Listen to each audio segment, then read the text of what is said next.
Hello, I'm Light, and welcome to my channel. Today is another in my series of True Paranormal Stories.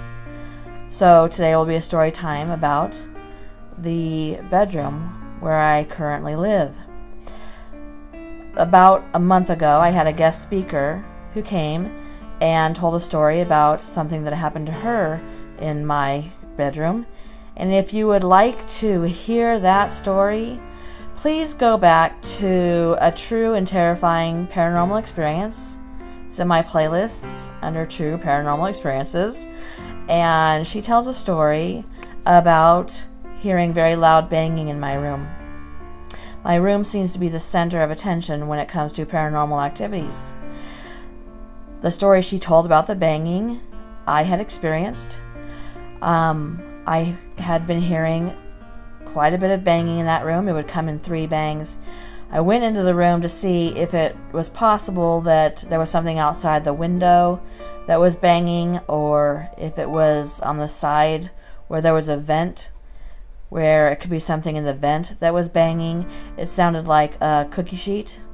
If you take your hand against a cookie sheet and hit it, it sounded like that, sort of a tinny noise. There was nothing causing this. It was up in the corner of my room.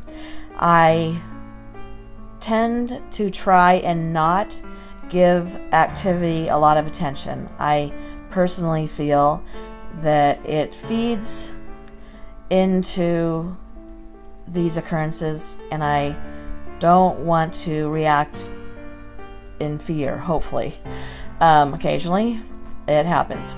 But that particular experience, a couple days before she had come over, I had somebody over here, and their banging had been going on. And it got to be that I was so not giving it attention that I wasn't even paying attention to it. And she finally said, "What is that noise in your bedroom?" So that I ended up having to acknowledge that, yes, this was happening, and took her in there.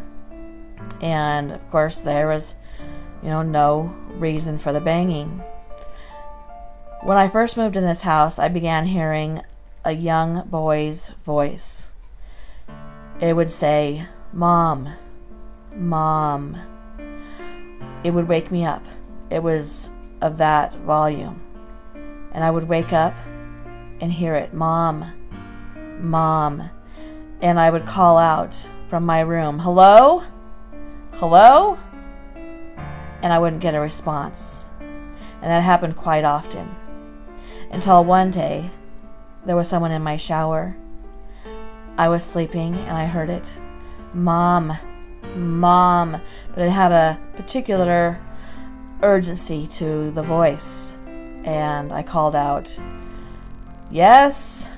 Hello?" And there was nothing. I had no response. I closed my eyes and again, "Mom, Mom." And again I called out, "Hello? Yes?" Thinking that someone in the shower was calling for me, but they did not respond. And again I closed my eyes, and again it happened, but this time with more urgency, "Mom, Mom." So I got out of bed, I opened the bathroom door, and I said, "Are you okay? Do you need me?" And they said, startled, "What are you talking about?" And I said, "You're calling me."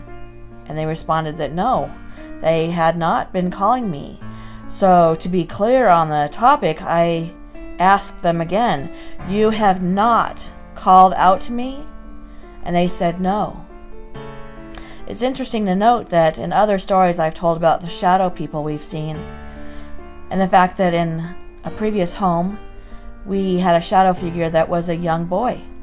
It was the most commonly seen shadow figure in our home, this young boy. We would see him walking down our stairs. We would see him standing at the top of our stairs.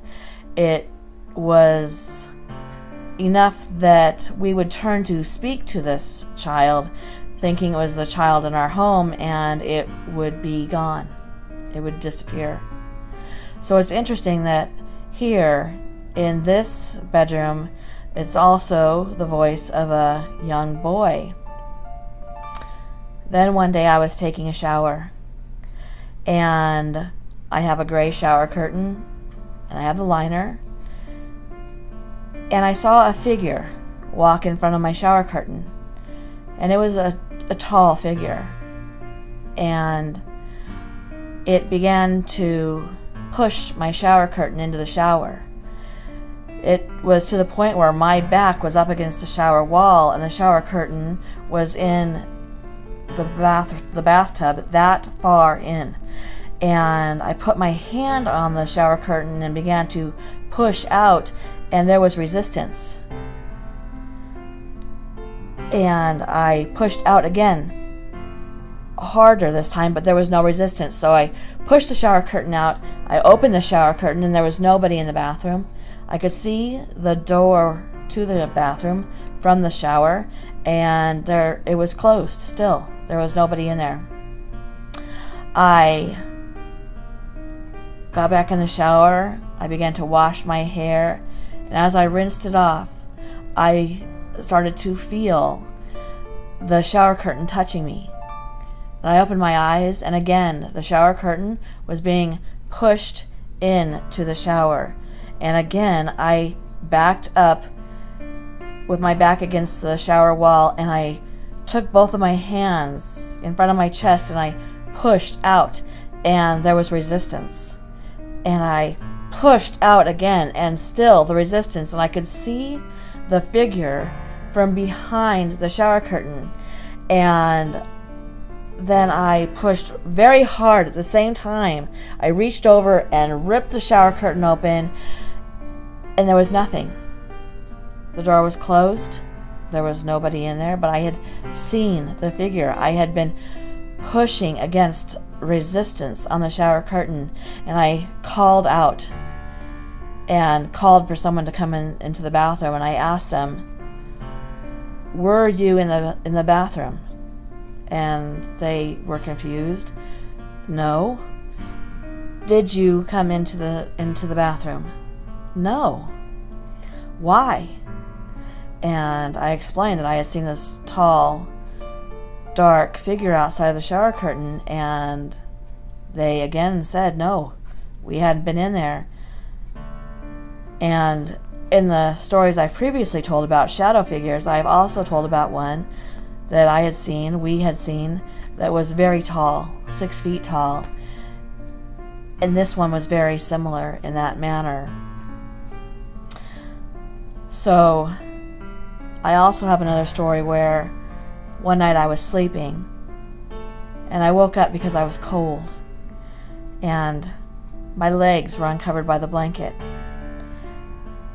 And as I was thinking, becoming more and more awake, thinking about how cold I was, and considering going to get another blanket to put on top of the one that had been moved from my legs, I was laying with one leg bent and one leg out straight. And suddenly I felt something around my ankle. Normally you would say a hand, but it was not a hand, but it was definitely something grasping my ankle of the leg that was bent, and it pulled my leg, jerked it so hard that my leg went straight, and I moved down about 3 inches on the bed. I was completely awake. It was not a nightmare. It was not a night terror. I was completely awake. I had grabbed the top of the mattress with my other hand because I thought I was going to be taken off of the bed. And I turned the light on, and there was no one there. No one to have grabbed me and pulled me. So these are some stories that have happened in my bedroom, and they connect, oddly enough, to stories that I've posted here before. If you would like to hear those stories, please go to my True Paranormal Experiences. I have had experiences where I have been cut several times in 3s. We've had experiences with somebody, holding a bedroom door shut. If you'd like to go listen to those, That would be awesome. If you like these kind of stories, please like this story. If you have a story of your own that you would not mind sharing on my channel, I would love that.